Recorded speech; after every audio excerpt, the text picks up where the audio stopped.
Imagínate que vas a una cena elegante en la Italia del siglo XI. Para no ensuciarte los dedos, sacas un pequeño utensilio de 2 puntas y, de repente, toda la sala se queda en silencio. La iglesia te mira con horror y dicen que acabas de invocar al diablo. ¿Cómo es posible que el tenedor, un objeto que usamos todos los días, fuera considerado una herramienta satánica? Y más importante, ¿cómo pasó de ser un objeto prohibido a estar en cada mesa del mundo? Hoy te voy a contar la increíble historia de cómo este simple utensilio casi provoca un cisma religioso. Mientras en la Mayo era parte de Europa, la gente comía con las manos, con un cuchillo o usando trozos de pan duro que servían como platos. En el lujoso Imperio Bizantino, allá en Constantinopla, la élite ya usaba tenedores, y de oro. Eran un símbolo de estatus y refinamiento. Pero aquí es donde la historia se pone interesante. El escándalo estalló cuando una princesa bizantina,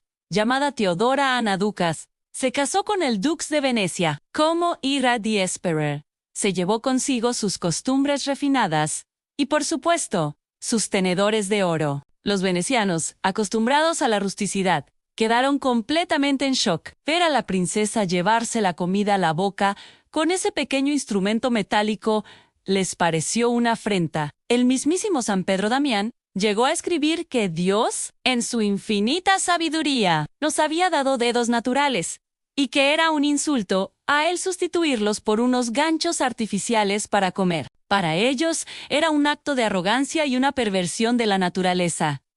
Pero, ¿por qué tanto drama por un simple tenedor? ¿Por qué lo asociaron directamente con el diablo? La respuesta está en la mentalidad de la Edad Media primero, la forma. Ese tenedor primitivo de 2 puntas se parecía demasiado al tridente, al bieldo con el que se representaba al demonio en el arte y la iconografía religiosa de la época. Usarlo era, a sus ojos, como invitar al diablo a la mesa. Segundo, se consideraba un acto de soberbia. La lógica era simple.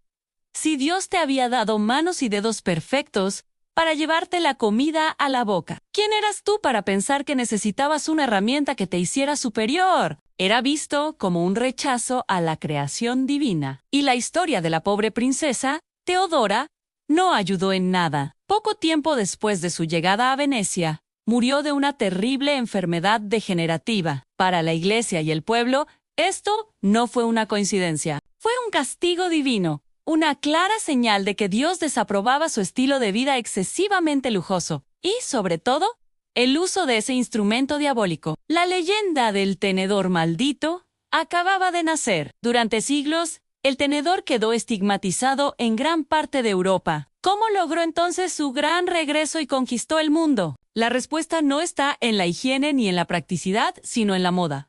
Tenemos que darle las gracias a Catalina de Médici. Cuando se casó con el rey de Francia en el siglo XVI, llevó consigo muchas innovaciones de la corte italiana, incluyendo el tenedor, pero no se popularizó solo porque ella lo usara. El verdadero motivo fue una tendencia de moda bastante peculiar a los cuellos de lechuguilla. Esos cuellos enormes, rígidos y blancos que vemos en los retratos de la época, eran carísimos y un símbolo de estatus. El problema es que eran tan grandes que resultaba casi imposible comer con las manos sin mancharlos de grasa y salsa. Imagínate el desastre. De repente, el tenedor dejó de ser un capricho y se convirtió en una necesidad práctica para poder comer sin arruinar tu carísimo atuendo. La moda, y no la higiene, fue lo que finalmente le abrió las puertas de las cortes europeas y lo convirtió en un objeto deseado. Pero incluso después de eso, su aceptación no fue inmediata en todas partes. Por ejemplo,